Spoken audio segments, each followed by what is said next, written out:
This happened back in 2017, when I was still living with my parents in a small town in Pennsylvania.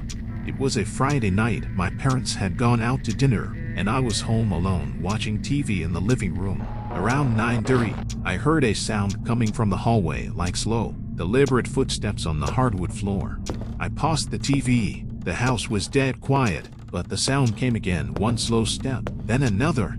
I called out my dad's name, thinking they came home early. No response. I stood up and peeked down the hallway. Nothing but the shadow stretching toward my bedroom door. I grabbed a flashlight from the drawer and slowly walked forward. When I shined it down the hall, I frowned.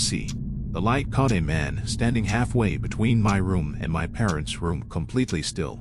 He wasn't wearing shoes. His eyes glowed faintly in the beam, and for a second I thought maybe it was a reflection, but then he smiled. I dropped the flashlight and ran outside through the back door, dialing 911. When the police arrived, they searched the house, every room, every closet, even the attic. Nothing, but the back door's lock was broken, like it had been pried open. The cops told us it was probably a drifter or a thief who got scared off. But a week later, I found something that still haunts me. On the floor near my bedroom door was a folded note. It said, in neat handwriting, "You look just like your mom did when I met her." My parents moved out 2 months later.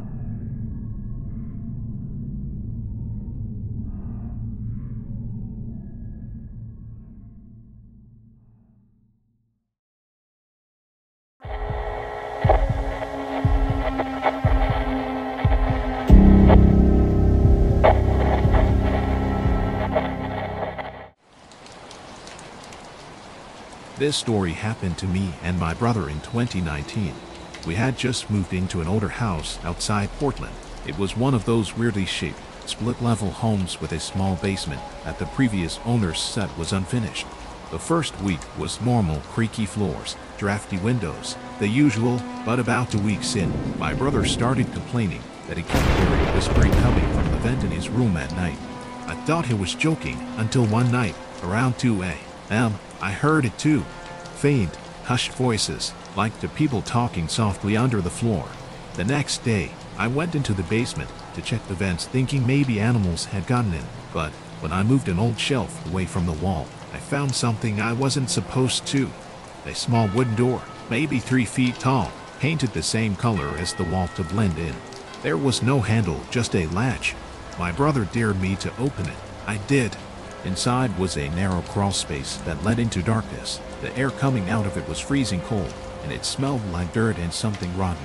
I shined my phone light inside and saw what looked like a sleeping bag, and next to it, an empty can of soup and a pair of muddy shoes. Someone had been living down there. We bolted upstairs, locked the basement door, and called the police. When they came, they found a small path that led from that crawl space to a loose vent cover under the living room. Whoever it was, they'd been crawling into the walls at night. The cops told us it looked like the person had been there for months. We moved out a week later, but sometimes I think about those whispers and wonder if they were talking to each other or to us.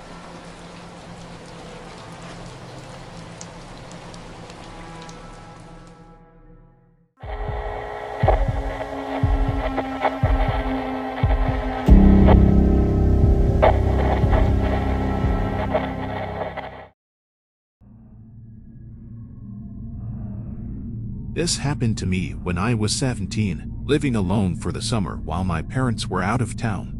It was a Sunday evening. I had just finished dinner and was sitting at my kitchen table, scrolling on my phone. I heard a soft knock at the front door. I looked through the people, no one there, just the empty street. I shrugged it off, maybe a neighbor. 15 minutes later, there was another knock, louder this time. I frowned, and then I heard a voice from the other side. "Hey, Jamie." My stomach dropped. My name isn't exactly common. I didn't answer. I just ran to the back door, locked it, and called my mom. She told me to call 911 immediately.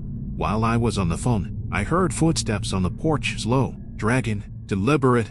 I peeked through the blinds. A man, wearing a hoodie, was crouched near the door. He wasn't moving fast, just watching. The dispatcher told me to stay inside and keep the door locked. After what felt like forever, The footsteps disappeared. Police arrived 5 minutes later, searched the neighborhood, and found nothing.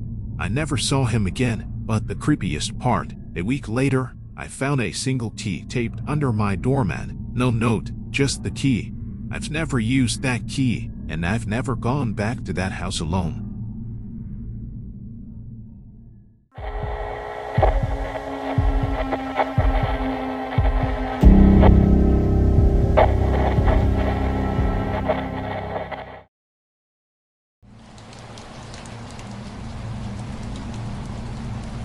This happened to my cousin and me back in 2021. He had just rented a small apartment above a closed-down antique shop in Salem, Oregon. The place was old but county, creaky stairs, stained wallpaper, that kind of thing. The weirdest part was the massive wall mirror in the hallway. It was built directly into the wall, not hanging, but sealed into the plaster like it was meant to stay there forever. The first few nights were fine. Then, one evening while I was crashing on the couch, I heard a soft tapping sound. It was coming from the mirror. At first, I thought it was pipes or the building settling, but then the tapping turned into scratching. So, deliberate, like nails dragging across glass. We both stood there listening. Then, clear as day, we heard a whisper, a woman's voice, right behind the mirror. It said, "Let me out." We frowned. See, my cousin grabbed a flashlight and started inspecting the edges of the mirror. When he tapped the wall next to it, it sounded hollow. The next morning, we moved a cabinet and found a vertical seam in the wallpaper beside the mirror like a hidden outline. Behind the wallpaper was a narrow wooden door. We pried it open. Inside was a small, windowless room, barely big enough to stand in. The walls were covered in old newspaper clippings from the 1950s, and there was a single chair facing the back of the mirror. Someone used to sit there watching. There were faint handprints all over the glass from the other side.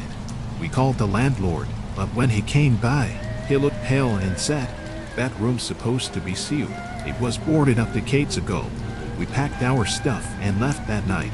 But every now and then, when I see an old mirror, I swear I can still hear that voice, softly tapping, waiting to be let out.